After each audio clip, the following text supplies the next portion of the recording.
Hello students, आज हम revision में सेक्शन ए का जो लास्ट टॉपिक है 5-6 वाक्य में उत्तर लिखिए वो करेंगे, जिसके गद्य है मतलब लेसन नंबर है 2, 3, 5, 6, 9। तो हम इसके बड़े आंसर करेंगे। सेकंड चैप्टर का फर्स्ट क्वेश्चन है, सम्राट अशोक ने न्याय मंत्री की खोज कैसे की? तो इसका आंसर है, अपने राज्य को अपराध मुक्त करने के लिए सम्राट अशोक को एक योग्य न्याय मंत्री की आवश्यकता थी। न्याय मंत्री की खोज के लिए उन्होंने एक परदेशी नवयुवक का वेश धारण किया। घूमते घूमते वे ब्राह्मण शिशुपाल के घर पहुंचे। शिशुपाल न्याय प्रेमी थे और वे सच्चा न्याय किसे कहते हैं वो दिखाने की तलाश में थे। सम्राट अशोक ने उन्हें मौका भी दिया। अभी नेक्स्ट पेज पे है ये पूरा आंसर। शिशुपाल ने निष्पक्ष व्यवहार किया। उसने सम्राट अशोक को मृत्युदंड देने की घोषणा की। उसके इस साहस और निष्पक्ष व्यवहार से सम्राट प्रसन्न हो गए। स्टूडेंट, पहले मैंने एकदम विस्तार पूर्वक आपको वीडियो में समझाया है, इसलिए अभी एक बार ही हम रिवीजन करेंगे। सेकंड क्वेश्चन है, सम्राट अशोक ने न्याय मंत्री का पद देते हुए शिशुपाल को क्या दिया? तो इसका आंसर होगा, सम्राट अशोक ने शिशुपाल को अपने दरबार में बुलाया। उन्होंने शिशुपाल से कहा कि मैं आपको न्याय करने का अवसर देना चाहता हूँ। शिशुपाल भी इस अवसर के लिए तैयार था। यह जानकर सम्राट ने उन्हें न्याय मंत्री बनाया और पहचानने के लिए उसे राजमुद्रा दी। सम्राट ने न्याय मंत्री का पद देते हुए शिशुपाल को क्या दिया? तो राजमुद्रा। पहले आपको ये लिखना है कि दरबार में बुलाया, उसे कहा कि मैं आपको न्याय करने का अवसर देना चाहता हूँ।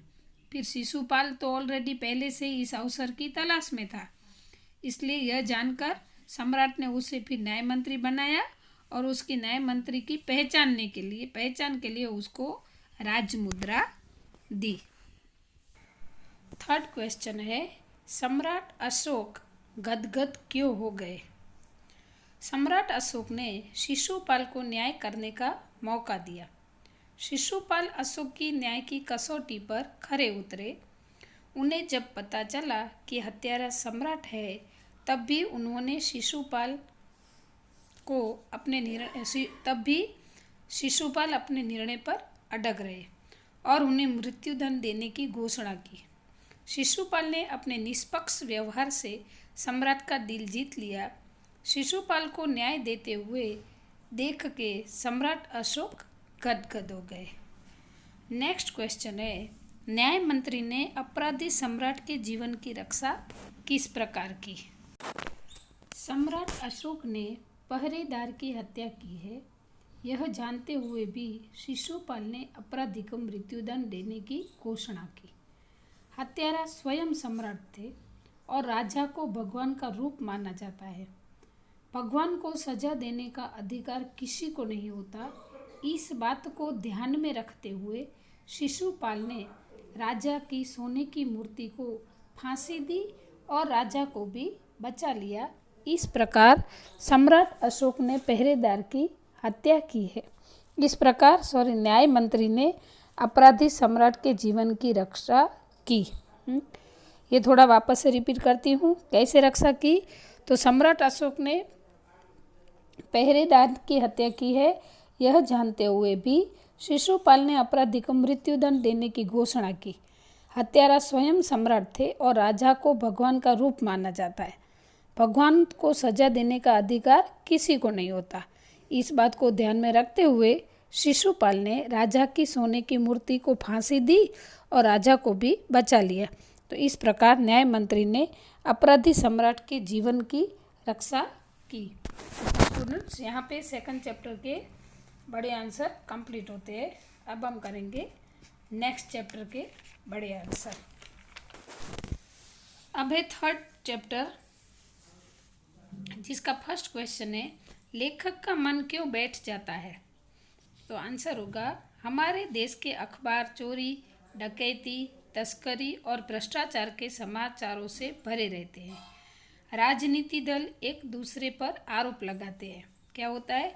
तो हमारे देश के जो अखबार है वो चोरी, डकैती, तस्करी और भ्रष्टाचार के समाचारों से ही भरे रहते हैं। और राजनीति दल है वो एक दूसरे पर आरोप लगाते हैं, मतलब ऑपोजिट पार्टी जिसको हम बोलते हैं ना, वो एक दूसरे पर आरोप लगाते हैं। ऐसे लगता है कि जैसे देश में कोई ईमानदार नहीं रहा। लोग हर व्यक्ति को संदेह की दृष्टि से देखते हैं। जितना ऊंचा पद उतने ही अधिक दोष दिखाई देते हैं। सब अपना स्वार्थ ही देखते हैं। देश के हित की बातें बहुत कम हो रही है। देश और समाज की ऐसी दशा देखकर लेखक का मन बैठा जा रहा है। मतलब अभी की जो परिस्थिति है हमारे देश में, जो कोई किसी का भला चाहता नहीं है, एक दूसरे के बुराई ही करते रहते हैं। सब एक दूसरे के दोष ही दिखते हैं, गुनाह देखते हैं। कोई किसी का अच्छा नहीं सोचता, कोई ईमानदार नहीं रहा। तो देश की ऐसी परिस्थिति को देखकर लेखक को अफसोस होता है और फिर उनका मन बैठा जा रहा है। नेक्स्ट क्वेश्चन है, सेकंड क्वेश्चन है, भारतवर्ष को महामानव समुद्र क्यों कहा गया है? तो भारत एक प्राचीन और विशाल देश है। सदियों से यहाँ अनेक जातियाँ बसी है। विदेश के कई लोग यहाँ आए और चले गए। इस प्रकार भारत में भिन्न भिन्न जाति आकर बसने लगी। यहाँ की संस्कृति विदेशी संस्कृति के साथ धुल मिल गई है। भारत में जितने भी लोग आए वो देश के साथ एक रूप हो गए। इसलिए भारत को महामानव समुद्र कहा गया है। नेक्स्ट क्वेश्चन है, धर्म को भारतवर्ष में श्रेष्ठ क्यों माना जाता है?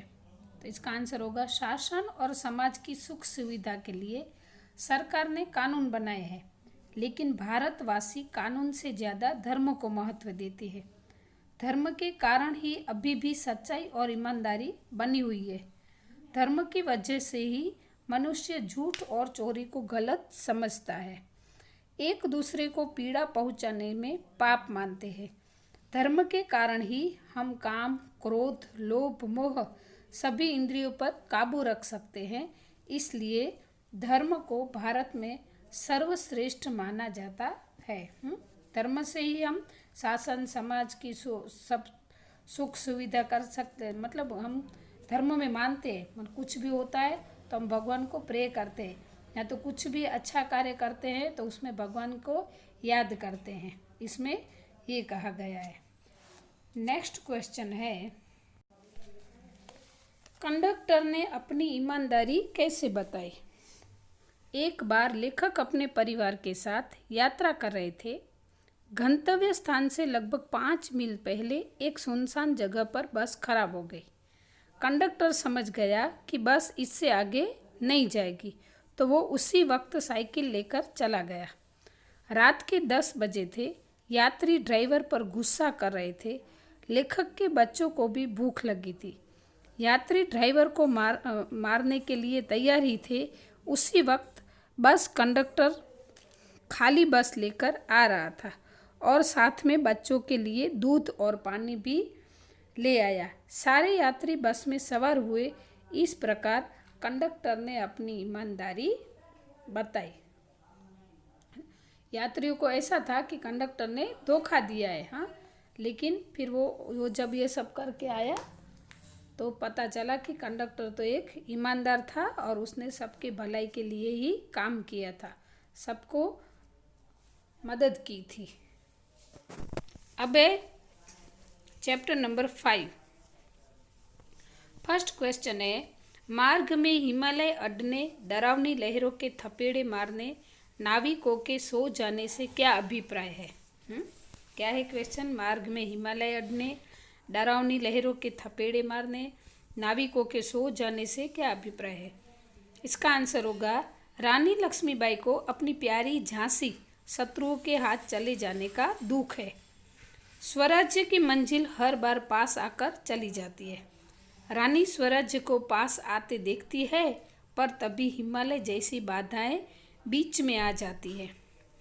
ये बाधाएं पार करती है तब उनके सामने महासागर आकर खड़ा हो जाता है और उन्हें पार करना चाहती है, पर नाविक सो रहे थे और विलासिता में डूबे हुए थे। तात्या, उनके साथी तात्या, राव साहब, बांदा के नवाब, ये सब।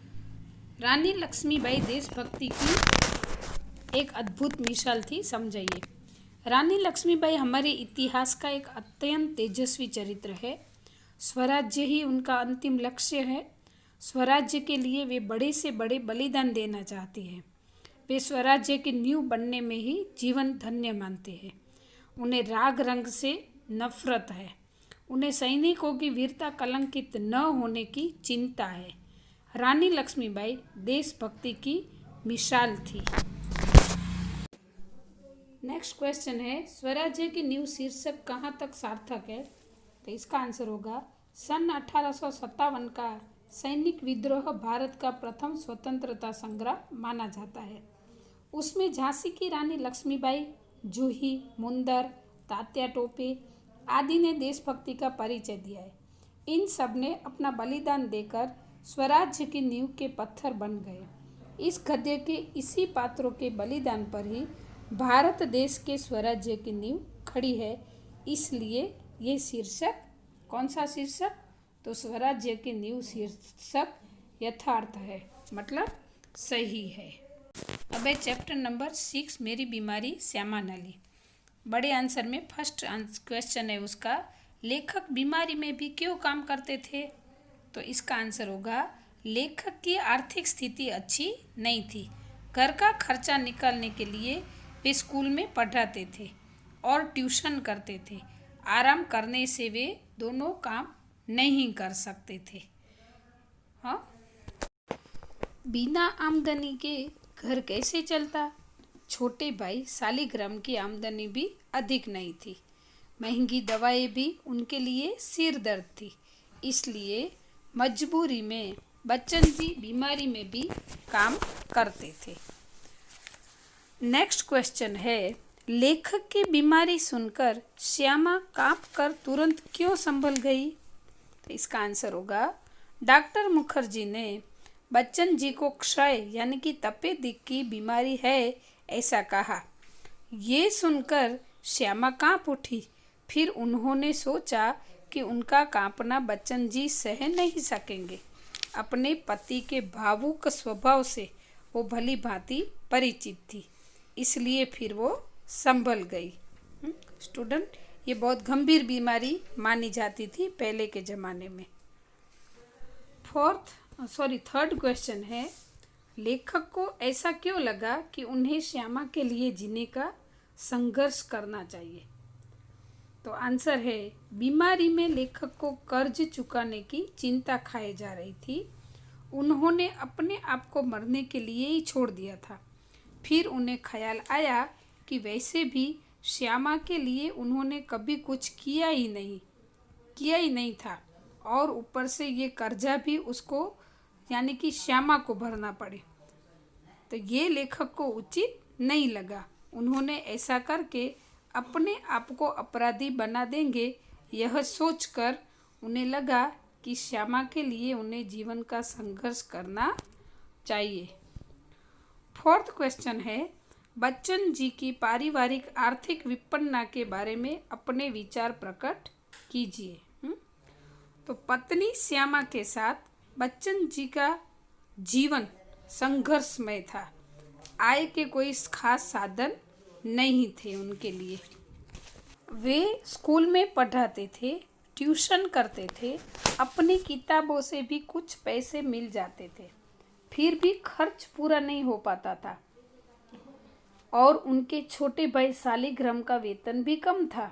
बच्चन जी की बीमारी के बाद तो स्थिति और भी चिंताजनक हो गई थी। महंगी दवाएं खरीदना मुश्किल हो गया। पिता ने घर बेचकर पुत्र का इलाज कराने की बात की। सही समय पर इलाज न मिलने पर श्यामा की मृत्यु हुई।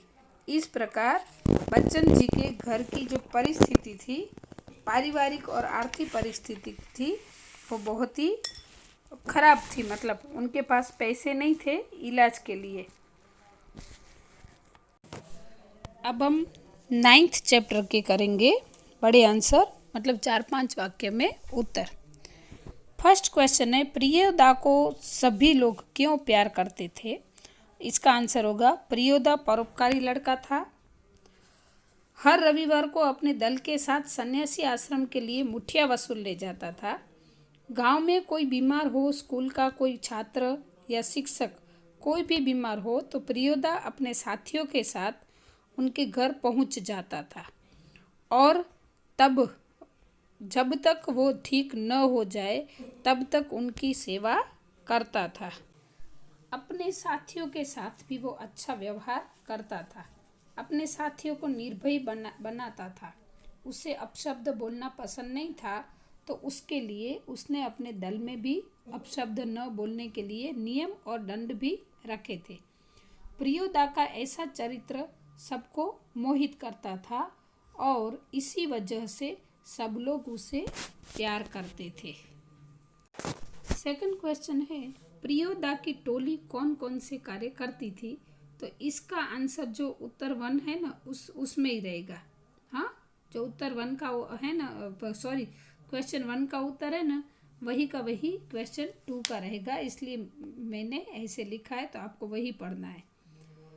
थर्ड क्वेश्चन है, मनमोहन को तैरना सिखाने की जिम्मेदारी किसे सौंपी गई? तो इसका आंसर होगा, मनमोहन को तैरना सिखाने की जिम्मेदारी दल के सदस्य सूर्य नारायण को सौंपी गई। सूर्य नारायण ताकतवर था। वो रोज 100 दंड बैठक करता था। उसका शरीर भी मजबूत था और दल के सभी सदस्यों को तैरना सिखाने की जिम्मेदारी उसकी थी। फोर्थ क्वेश्चन है, इब्राहिम ने किस बात के लिए माफ़ी मांगी? तो इसका आंसर होगा, प्रियोदा के दल का नियम था कि कोई भी सदस्य अपशब्द नहीं बोलेगा। इब्राहिम ने डिप्टी साहब के अर्दली के लिए साला अपशब्द बोला था। इस तरह उसने अपशब्द बोलकर दल के नियम को तोड़ा था। प्रियोदा के हॉल्ट कहने पर उसे अपनी गलती का एहसास हुआ और उसने माफ़ी मांगी। फिफ्थ चैप्टर है, क्वेश्चन है, अपशब्द न बोलने के बारे में क्लब का क्या नियम था?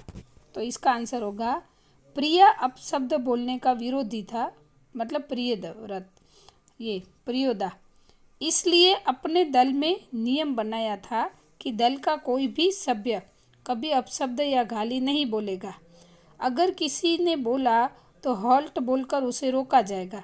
अगर 10 से अधिक बार ये गलती होगी तो उसे दल में रहने नहीं मिलेगा। ये नियम प्रियोदा ने अपने दल में अपशब्द बोलने वाले के लिए बनाया था। तो स्टूडेंट्स, यहाँ पर सेक्शन ए गद्य विभाग के 4-5 वाक्य में उत्तर कंप्लीट होते हैं। अभी हम नेक्स्ट वीडियो में मिलेंगे नेक्स्ट टॉपिक के साथ। अस्तु।